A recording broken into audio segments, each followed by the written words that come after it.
encontrarnos nuevamente en una sesión más de Aprende en Casa, estrategia de aprendizaje propuesta por la Secretaría de Educación Pública. En esta emisión revisaremos el tema Vidas y Mundos, correspondiente a la asignatura Lengua Materna Español de segundo grado. El propósito de estudiar este tema es que identifiquen la función de la biografía y reconozcan la relación entre la vida y obra de un personaje. También en esta sesión conocerán la importancia de las citas textuales y referencias al escribir un texto biográfico.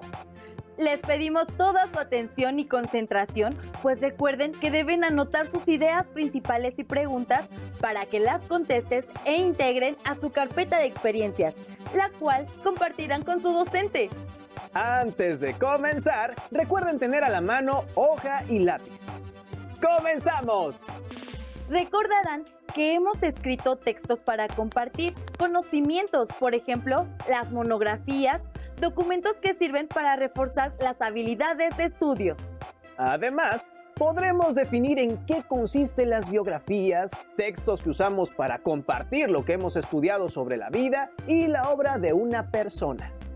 Seguramente han escuchado algo sobre las aportaciones a la ciencia por parte de personajes tan importantes como Neil Armstrong, Carl Sagan o Louis Pasteur.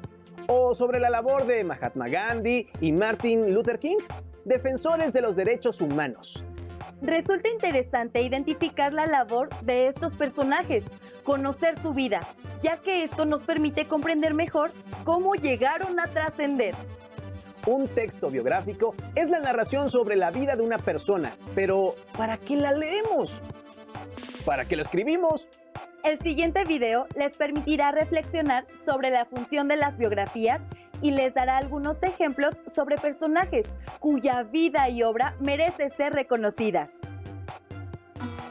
Hola, ¿se imaginan a Ramón López Velarde escribiendo poesía en su escritorio?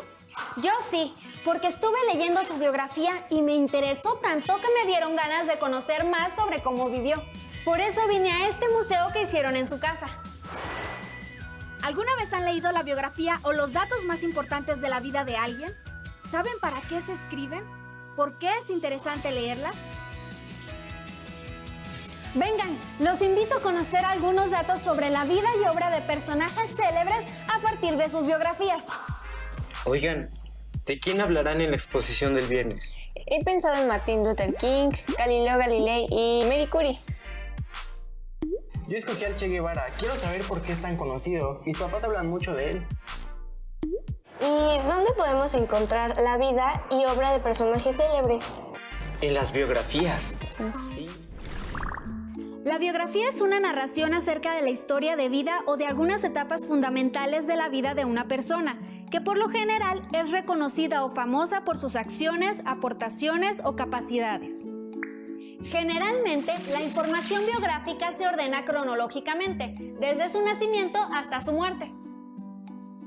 En el caso de las autobiografías, es el propio personaje quien escribe y narra su vida, a diferencia de la biografía, cuyo autor es ajeno al personaje del que se va a escribir, y debe recabar toda la información posible de diferentes fuentes para ampliar su conocimiento sobre él, testimonios, documentos y todo tipo de material. ¿Qué creen? Yo me decidí por Marie Curie. Me enteré de que su ataúd está emplumado. O sea, está cubierto de plomo, porque su cuerpo está radiactivo. ¿Qué? Sí, porque investigó la radioactividad del uranio y descubrió el polonio y el radio. Ah, y por si fuera poco, esto la convirtió en la primera científica en ganar 2 premios Nobel. Oh, ella sí que hizo mucho con su vida. Sí, es súper inspiradora. ¿Y a ti, cómo te fue con el Che? Imagínate, fue médico, escritor, estadista, líder guerrillero y teórico militar. La gente lo admira por sus ideales y por promover la unión de América Latina. Con razón mucha gente lo admiraba. Yo escogí a Albert Einstein y me enteré de que fue un rebelde porque se opuso a las ideas de su tiempo y fue famoso por la teoría de la relatividad. ¿De verdad? Me lo imaginaba muy serio. Yo también me sorprendí mucho. Einstein me hizo pensar en cómo defender mis ideas. Entonces, ¿las biografías se escriben para dar a conocer la vida de las personas y el contexto en el que se desarrollaron sus ideas y actividades? Sí, además de sus logros, avances y descubrimientos, también hablan de su vida personal, sus recuerdos, anécdotas, viajes e incluso momentos felices. Cualquier situación de vida puede influir para que las personas hagan aportaciones importantes para la humanidad. Oigan, ¿y si usamos algunos datos curiosos para ambientar nuestras exposiciones y hacerlas más atractivas? Sí, o sea, como en estas imágenes. Las biografías suelen ser muy inspiradoras y se pueden usar para investigar sobre un tema o época, conocer el contexto en que algo se hizo, descubrió o inventó, conocer o entender a alguien que se admira, respeta o incluso que nos da miedo o enojo, inspirarse e imitar a otros o como mero esparcimiento. Las experiencias de las personas que han logrado dejar huella en la historia de la humanidad nos ayudan a aprender de la vida. ¿Ustedes se han sentido inspirados por la biografía de alguien? ¿Conocen a alguien que los motive a escribir su biografía? Adiós. Resulta muy interesante conocer la vida de las personas que han dejado una huella en la historia del mundo. ¿Se imaginan cómo sería nuestra vida si Alexander Fleming no hubiera descubierto la penicilina en 1928? ¿Qué circunstancias creen que lo llevaron a tan importante descubrimiento? Saber sobre el contexto en el que vivió un personaje nos ayuda a comprender cómo logró influir en la sociedad.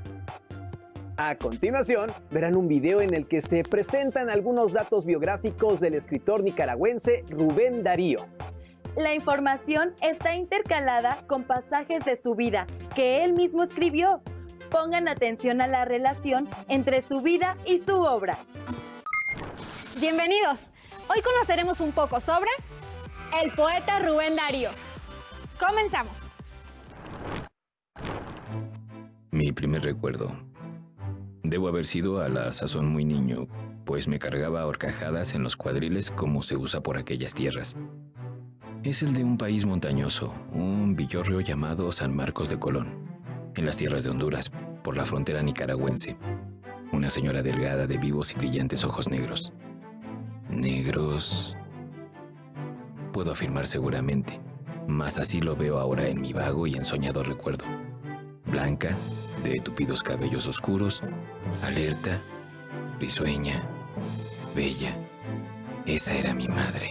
Esa era mi madre.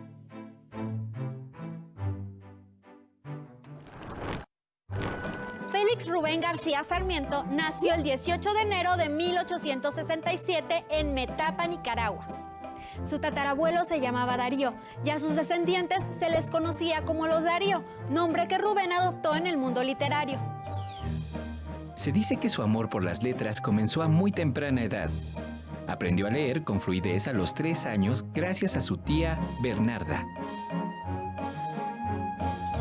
Era conocido como el niño poeta, puesto que escribió varios poemas a la edad de 10 años. Su soneto Una lágrima fue publicado en el diario El Termómetro cuando tenía 12 años. Se cuenta que cuando tenía 13 años, se enamoró de una trapecista de circo, y cuando ésta se fue, quiso irse con ella. Así que hizo una audición para actuar como payaso, pero no pasó la prueba. Con apenas 19 años viajó a Santiago de Chile. 2 años después, en 1888, publicó una de sus grandes obras, Azul.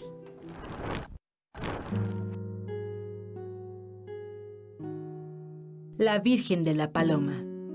La madre mostraba al niño la paloma y el niño, en su afán de cogerla, abría los ojos, estiraba los bracitos, reía gozoso.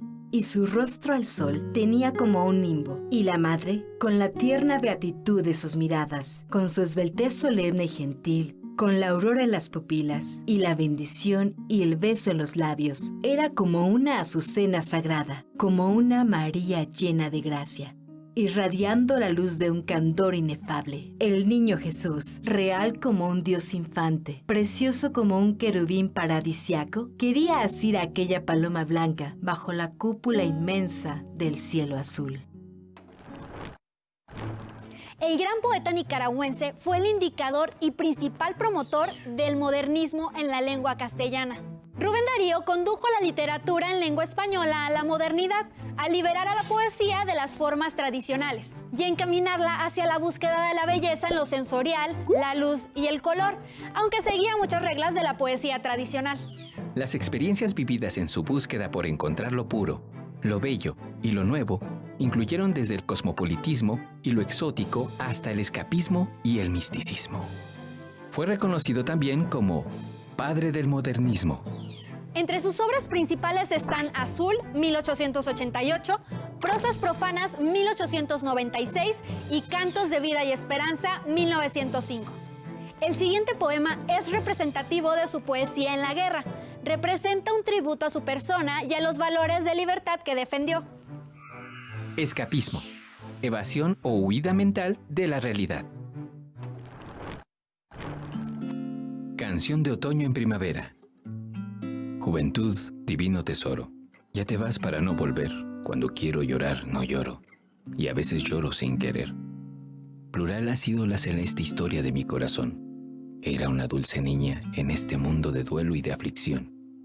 Miraba como el alba pura, sonreía como una flor. Era su cabellera oscura hecha de noche y de dolor. Yo era tímido como un niño. Ella, naturalmente, fue, para mi amor hecho de armiño, Herodias y Salomé. Juventud, divino tesoro, ya te vas para no volver. Cuando quiero llorar no lloro, y a veces lloro sin querer. El 6 de febrero de 1916, Rubén Darío muere en León, Nicaragua, a los 49 años. En la época de Rubén Darío fue fundamental el desarrollo de medios de comunicación, como el barco de vapor, el cable transatlántico y la proliferación de periódicos para divulgar sus obras. Como se habrán dado cuenta, el contexto de vida de Rubén Darío influyó en su obra literaria. El hecho de que los artistas basen su obra en sus propias experiencias es muy común. ¿Ya saben sobre quién les gustaría investigar y escribir? Piensen en un personaje cuya obra sea significativa para ustedes. Recuerden que su aportación puede ser en cualquier área: música, pintura, literatura, deportes, ciencia, activismo social o en otras disciplinas. Tomen en cuenta que antes de escribir sobre la vida de alguien necesitarán usar información que otros han descubierto o investigado. Por eso, tengan en cuenta las formas a través de las cuales pueden dar crédito a las ideas u opiniones de otras personas que previamente han publicado sobre la vida de su personaje. Observen el video e identifiquen cómo pueden elaborar citas textuales y referencias para evitar el plagio al momento de escribir su texto biográfico. La historia de la medicina y de quienes desarrollaron esta ciencia es muy interesante y me he dado cuenta que los diferentes libros que he leído, los autores usan las ideas, imágenes y gráficos de otros escritores, por lo que a lo largo de sus obras mencionan quiénes son esas personas que previamente investigaron o descubrieron algo sobre el tema. ¿Por qué es importante citar las ideas y opiniones de otras personas? Vamos a investigar. Oye, encontré en internet varios documentos muy interesantes sobre los modelos atómicos. Mira.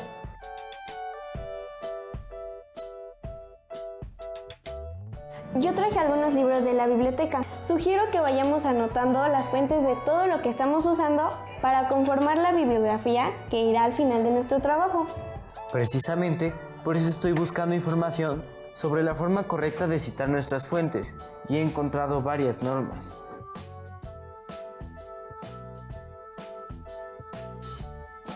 Pero aún no entiendo por qué debemos anotar todas las fuentes. Porque las ideas de otras personas deben ser reconocidas y respetadas. Puedes usarlas, pero debes darle crédito a su trabajo. De lo contrario, estás cometiendo plagio, lo cual es un delito. Veamos la información de los derechos de autor. Todo conocimiento nuevo siempre se basa en conocimientos previos. Es por eso que los investigadores y creadores deben reconocer los trabajos en los que se apoyaron para elaborar sus propias hipótesis, teorías u obras. El autor de una idea original o de una obra tiene derechos sobre la misma. En México, este derecho es protegido por la Ley Federal de Derechos de Autor. Las obras literarias, artísticas, cinematográficas, ensayos científicos, artículos académicos, libros de texto e historietas, entre otras, están protegidas por esta ley. El Instituto Nacional del Derecho de Autor, INDAUTOR, es el encargado de garantizar la protección de la obra de autores y creadores, pero para que esto sea posible, es indispensable registrar la obra en el Registro Público del Derecho de Autor. Gracias a la protección de estos derechos, el autor es reconocido como tal y solo él, conforme a la ley, puede decidir quién y cómo se usa la obra. Por ejemplo, para publicar un libro o cuando se hace una película basada en un libro ya publicado, el autor de la obra original comúnmente llega a un acuerdo y cede sus derechos patrimoniales, es decir, de difusión y comercialización de la obra, y concede su autorización para hacer una obra diferente, como en el caso de una película.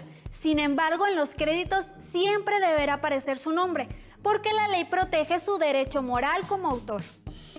La protección de los derechos de autor es importante porque ayuda a reconocer y estimular la creatividad, el esfuerzo y el desarrollo humano.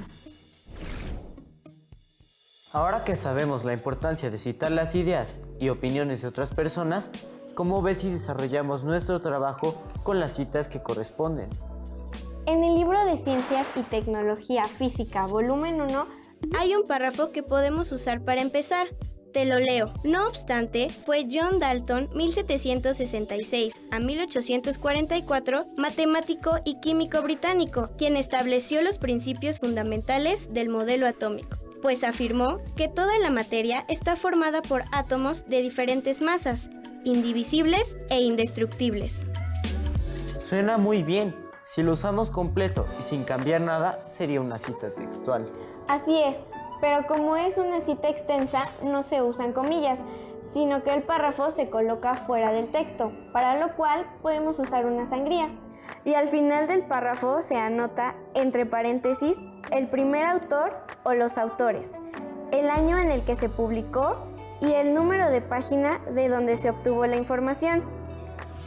Y ahora escribimos la referencia completa en la bibliografía: autores, año de edición, título del libro, país, editorial o institución que lo publicó y número de páginas. Para describir los modelos atómicos podemos usar nuestras propias palabras, es decir, usar la paráfrasis a partir de los autores que hemos leído. Y si retomamos los gráficos, debemos decir de dónde los obtuvimos.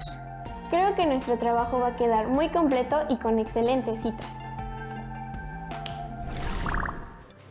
Es importante que citemos las obras consultadas para elaborar un trabajo de investigación, porque es una forma de reconocer la labor de los demás, lo cual es un ejercicio de honestidad indispensable y una obligación legal.